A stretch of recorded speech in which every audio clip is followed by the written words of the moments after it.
I'm Stark Miller. We are in Oxford, Mississippi, on the campus of the University of Mississippi. This is in Vontress Hall that stands on the circle of the university. Vontress Hall was built in 1889. It is the first building built after the Civil War. The student body is so small and the state is so poor after the war, they didn't need a building, couldn't afford one, even if they had. But this is the first building built after the Civil War. 1889 is a library building. The Delta Gamma girls fraternity, or they call it a sorority, the Delta Gamma sorority girls, who are started in Oxford, Mississippi at the Lewis School for Girls here on University Avenue. Those preparatory school girls then come on to the university as co-eds in 1883-84 school year. And they want to do something in 1889 when they announced this building is going to be built. They want to put a memorial up to the university grays. I have found in the last 2 years that one of those young ladies' name is Corinne Baker. Her father is Andrew Jackson Baker. He's been a sergeant in the University Grays. He's fought at Sharpsburg, he's fought at Gettysburg, and I cannot prove this, but it must have been part of Corinne Baker's idea to do this window to the University Grays, to her father, and to the company that her father fought in and all his friends. They live here in Oxford. So in 1889, when this building is announced, those girls have saved $350 to put toward some kind of stained glass window, memorial to the student company, the University Grays. They they start corresponding with the Tiffany Stain glass company in New York City, very famous, we all know them. They start corresponding with them, and Tiffany Stain Glass Window Company wants $500. Those girls only have $350 to spend. So they have to go then to the Alumni Association and ask them for the extra $150 to round it up to the full $500. They listen to the young ladies, they table it for a few weeks, then they come back to the young ladies and say, if we kick in this extra $150, you need to have a whole $500 to put a window up.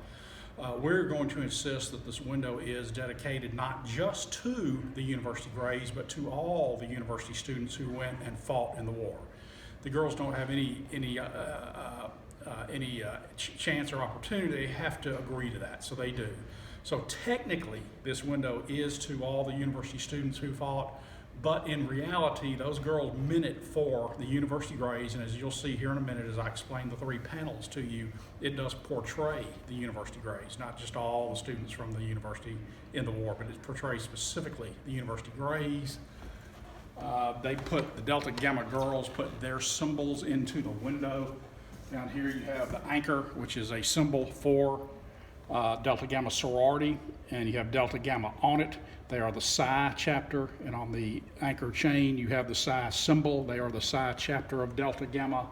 Then they have their secret saying Tau Delta Eta, which has something to do with courage, and it's secret to them. I don't know the full meaning. Like I say, all I can tell you, it's something to do with courage or strength, and that's all I know, and I have not bothered those young ladies in the national to try to get them to tell me, because I'm sure they won't, they shouldn't.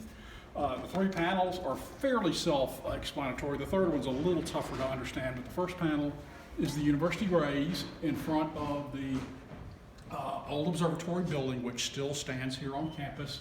It is Captain Lowry here with the yellow aligned cape with a lieutenant in front of the company. They are mustering in. They're here on the campus with the admiring townspeople looking on. And here are the two little girls, and here's a lady, admiring townspeople watching them muster. The next panel, to the brave, is a battle scene like that of First Manassas or Gettysburg, with Captain Lowry leading the boys in the battle. That is probably meant to be Gettysburg. The University Grays do suffer 100% casualties in the Battle of Gettysburg in Pickett's charge. The only day they fought of the 3 days, and they do suffer 100% casualties, all killed or wounded, 14 killed, 17 wounded. So that's probably the University Grays at Gettysburg. So you think that's them? Yes, the Company A, 11th Mississippi, University Grays. Okay. Student company. The third panel was always a little bit confusing to everybody, and I found a 1930s newspaper article that interviewed one of the young ladies who helped design this window, one of those Delta Gamma girls. And it is two Confederate soldiers, two University Grays. One has a bandage on his head, but they are at Appomattox. They still have their regimental or company regimental flag. They're at Appomattox. There's a Union soldier on horseback with his back towards you, and there's a sea of blue kepis and an American flag. This is to illustrate that the South was not beaten by better troops, but by more numerous troops. 2 University Grays at Appomattox, one with bandage on his head, and a sea of Yankees who've beaten them. The fact on the University Grays is that only 1 University Gray made it to Appomattox. Out of 150 young men, only 1 University Gray gets there. I stood up at Appomattox, 20 years ago at Surrender Triangle on a cold, rainy October day, and I stood there and I thought about the 149 University Grays who did not get that far. 50 of them were dead. They were buried in Pennsylvania, in Maryland, all over Northern Virginia. Of the 100 who survived the war, 63 of them had been wounded anywhere from 1 to 6 times. About 37 of them are not killed or wounded out of 150 total. Those 37 either spent less than 1 year in the war, in the company, or all we have is their name and no service record on them. If you got into that war early and you stayed in it, you were gonna be killed or wounded. And that is what happened to the University Grays. 50 killed, 1/3 killed, 100 survived. Of the 100 survivors, again, 63 wounded at least 1 time.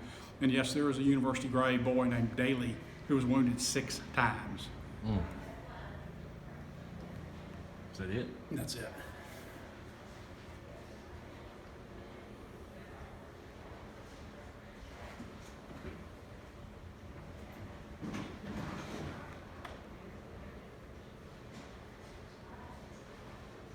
Any final thoughts? Let's see. Here's one thing I left out. In the battle scene are the 2 dead University Grays there. The other Grays are charging, making the charge. And something I never noticed until about 3 or 4 months ago, and I've seen this window in person, of course, at least 50 times, but the one thing that kind of got me the other one day, standing here looking at it, is the blood on the grass below the 2 dead boys. Oh, yeah. And I had just never noticed that before. And you've been staying in this window for how long? How many times have you seen this window? Oh, at least 50 times here in person, and it is protected by plexiglass on the inside and on the outside. It's well taken care of. This building was restored a number of years ago, and this window's always been well taken care of. I've looked at prices on Tiffany Stain glass windows on single panels that come out of churches that are torn down. A single panel can go as high, a large panel can go as high as $100,000. This has 3 large panels plus 2 small panels, plus the provenance, the history of this window. I would guess valued anywhere from $500,000 to $1 million. It is a beautiful sight. It's one of the most highly revered Confederate memorials in the state, isn't it? It should be. It should be. All right, Mr. Miller, I greatly appreciate you showing me and giving me some information on this beautiful piece of artwork here. Thank you. All right.